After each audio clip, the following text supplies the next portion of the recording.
All right, so get this, right? Today, we're going to take a deep dive into something that's uh, both kind of cool and kind of creepy. Oh. Like, how do you tell if someone's like a true visionary or just a really good con artist? You know? Yeah, it's like, how do you spot a fake when it looks so real? Yeah, exactly. It's tricky, right? Because charisma can be super convincing. Totally. Charisma can totally be used to hide uh, less than ideal intentions. Yeah, and figuring that out, like, are they actually trying to make things better, or are they just in it for like the money or the fame? Or, maybe even both. Both, yeah, exactly. Yeah. And that's what we're looking at today. We've got this guy, Dr. Carlos Enrique Velez. Okay. But like, the deeper we go, the more it seems like there might be two guys with the same name. Interesting. One of them's a psychiatrist, and the other one, get this, was delivery driver. Wow. That's a pretty big difference. I know, right? But there are these weird overlaps in their like profiles and stuff. So we're gonna try to figure out, is it the same guy? So it's like, are these two totally separate lives, or is there something more going on here? Exactly. We've got like profiles, obituaries, even some social media posts to try and put it all together. Like a digital detective case. Totally. Yeah. Okay, so first up, we've got Dr. Carlos E. Velez, psychiatrist in San Antonio, Texas. Yeah. He's on Doximity, which is kind of like LinkedIn for doctors, Mhm. and also the UT Health San Antonio directory. Apparently, he's a big deal in their psychotherapy lab and their advanced resident psychotherapy training clinic. That's a mouthful. Wow, he's got some serious credentials. Right. And it's not just that. He graduated from the Universidad Autónoma de Guadalajara in 2011. He's got licenses in Texas, Puerto Rico, Pennsylvania, Busy guy. and he's certified by the American Board of Psychiatry in Neurology. Oh, and he's also co-authored research on telephone screening for cognitive impairment in Hispanics. Okay, so it sounds like we're talking about a very accomplished medical professional. Yeah, totally legit. Right. But here's where it gets weird. We also have this obituary for R. Carlos E. Velez, died in 2021 in Tampa, Florida. And this guy, he was a delivery driver and like an entrepreneur. Oh, wow. Okay. His obituary says he was super hardworking, loved by everyone on his routes, always friendly, big New York Yankees fan. Sounds like a good guy. Yeah, and he really cared about taking care of his family. So it's like two totally different lives, but both under the name Carlos Enrique Velez. So the question is, could it be the same person? Maybe he had a career change at some point. Yeah, that's what I was thinking. But then wouldn't you think an obituary would mention being a doctor? It's a pretty big detail to leave out. Yeah, you'd think they'd mention it, especially if he was as successful as this psychiatrist seems to be. Right. Okay, but wait, there's more. So we found this family search profile. It's like a giant online family tree, right? Okay, yeah. And it's for another Carlos Enrique Velez Leon, this one born in 1967 in Mexico City, died in 1997. His parents are listed as Ignacio Montaño Jimenez and Soledad Leon Caballero. Wait, so now we have a third Carlos Enrique Velez. Yeah, and he seems to be like a generation younger than the other two. Yeah. So maybe it's son, nephew. A family connection, maybe? That's fascinating. I know, right? It's like, hold on, we're not done. Then there's this Instagram username, Carlos Vil, and it says Carlos Enrique Velez Montaño, which, if you remember, that's the younger guy's dad's last name. Oh, wow. Okay. But here's the thing. This account is all car photos. Car photos. So is this a car enthusiast? Maybe tied into the entrepreneur thing from the delivery driver? Maybe. Or maybe it's just a coincidence. I don't know. It's a lot to take in, right? Definitely a lot of information to process. It's like we've got all these pieces, but we're not sure how they fit together yet. Right. So what stands out to you so far? What do you think is the biggest clue? It's hard to say, but the fact that, one, Carlos has this very public online presence as a doctor, and the other one seems to have lived a much more private life, maybe mostly offline. It makes you think about how we create our identities online, you know? Yeah, that's a good point. So are we thinking two separate guys with the same name? Or is there some family connection we haven't found yet? I'm not sure yet. We've got a lot more digging to do to figure this one out. This is going to be good. Welcome back to this deep dive, you know. We're still trying to figure out these Carlos Enrique Velezes. Yeah, it's a real puzzle, right? Last time we had a psychiatrist in Texas, a delivery driver in Florida, and then this whole other younger Carlos from Mexico City. And they all have the same name.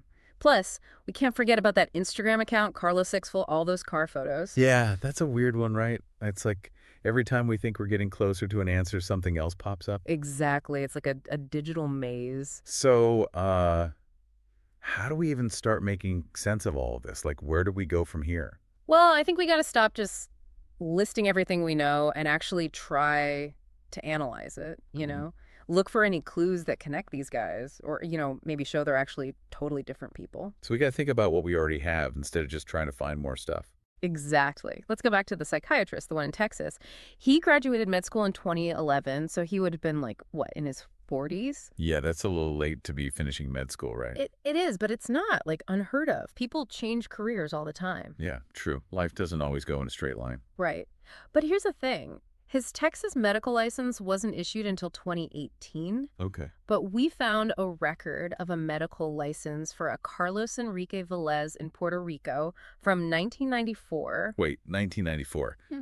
But the delivery driver died in 2021 in Florida. Could he have had a medical license in Puerto Rico, like, before he moved to Florida? Maybe, yeah. It's possible he started in medicine, then, like, totally changed his life, moved somewhere new, and did something completely different. I mean, that's a big change, right? To go from being a doctor to a delivery driver. Yeah, you'd think so, especially with all the time and work it takes to be a doctor. It makes you wonder if there's something we're missing about his story. Yeah, definitely. Okay, so what about the younger Carlos? The one from Mexico City? Could he be, like, the son of one of the other guys? Let's see, if the psychiatrist's his dad, he would have been like 20-something when his son was born. Yeah, that could happen. Totally. And maybe, after his son died, the psychiatrist decided to, like, start over, move to the U.S., and finally become a doctor. That makes sense. But what about the delivery driver? Could there be two different Carlos Enrique Velezes born around the same time, one in Mexico, one in the U.S.? That seems crazy with a name like that. It does, yeah.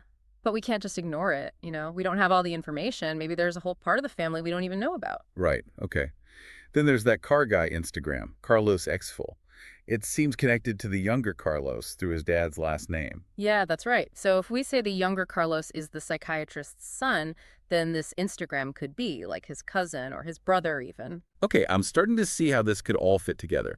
But it also feels like it's really easy to just, like, make stuff up, make connections where there aren't any. Exactly. And that's the thing about all this online info. We only get these little pieces. It's not the whole picture. It's like trying to understand a book just from reading a few pages. So what do? How do we get past all the guesswork and figure out what's actually going on?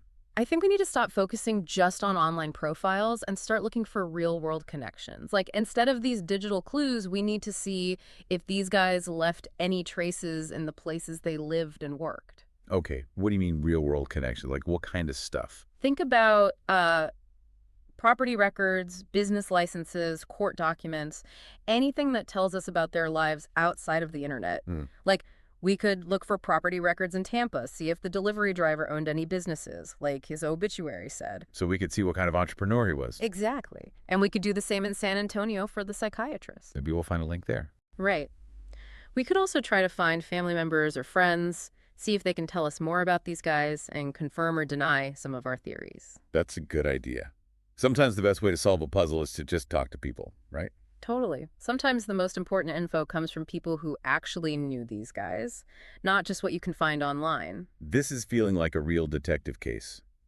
But instead of trying to solve a crime, we're trying to solve, like, a mystery of who these guys are. And it shows how important it is to be careful with online information. It can be super helpful, but it's not always the whole story. We got to be careful about making decisions based only on what we see online. So how do we avoid making those mistakes? Like, what are some signs that we should be extra careful about what we find online? All right, so welcome back to our deep dive into the Carlos Enrique Velezes. We've been trying to figure out, is it one guy, two guys, maybe a whole family who all love that name?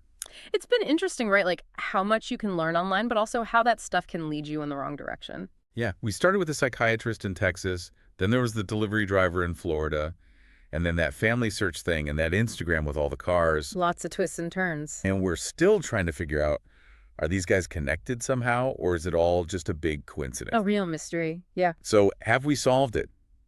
Do we know who these Carlos Enrique Velezes are? Well, I think we've got a conclusion. Might not be as exciting as we hoped, but sometimes things are simpler than they seem. Okay, don't leave me hanging. What did we find? Looks like it really is two different guys, both named Carlos Enrique Velez, the psychiatrist in San Antonio, and the delivery driver who died in Tampa. No connection, just the name. Ah, man. I was hoping for something crazy like a secret family or a double life or something. I know, it's tempting to go for the big story. But in this case, the simplest answer is probably the right one. What about that third Carlos Enrique Velez, though? The one from Family Search. What about him? That's where things get a little more interesting. We couldn't connect him to the psychiatrist or the delivery driver, but we did find out a little more about him. Ooh, okay, tell me. What did you find? Remember that Instagram, Carlos Exville, the one that seemed to fit with his timeline and his dad's last name? Yeah, I thought maybe he had some secret car business empire going on. No empire, unfortunately. But we did confirm it's a private account, not very active. And the important part, the bio says Carlos Enrique Velez Montano. That matches the Family Search profile. So that Instagram really is the younger Carlos. At least we got that part figured out. Exactly. It seems like he did love cars, like those photos suggested. So even though we didn't connect all three guys, we did figure out who the younger Carlos was and what he was into. Yeah, and that's a good lesson from all this, you know? It's easy to make assumptions based on just a little bit of information, but you gotta double check and do your research. It's like online profiles only show you a tiny part of someone's life. There's always more to the story. Absolutely. And sometimes the best stories aren't about conspiracies or hidden identities. Sometimes it's just about regular people, like that delivery driver or a young guy who loved cars. So what should our listeners learn from all of this? What's the big takeaway? Don't believe everything you see online, right? Don't jump to conclusions. Look a little deeper, ask questions, and try to see things from different sides. That's how you get the whole picture. And sometimes a shared name is just that, a shared name. Not every mystery has to be some big conspiracy. The interesting part is the little details that make each person unique. That's what makes this so fun, right? Getting to explore those details and the connections and the surprises you find along the way. So until next time, keep those thinking caps on. And remember, the truth is out there. You just got to look for it. It might be hiding in the most unexpected places. And sometimes the best discoveries are the ones you weren't even looking for. Exactly. Well, that's all the time we have for today. Thanks for joining us for another deep dive. We'll see you next time.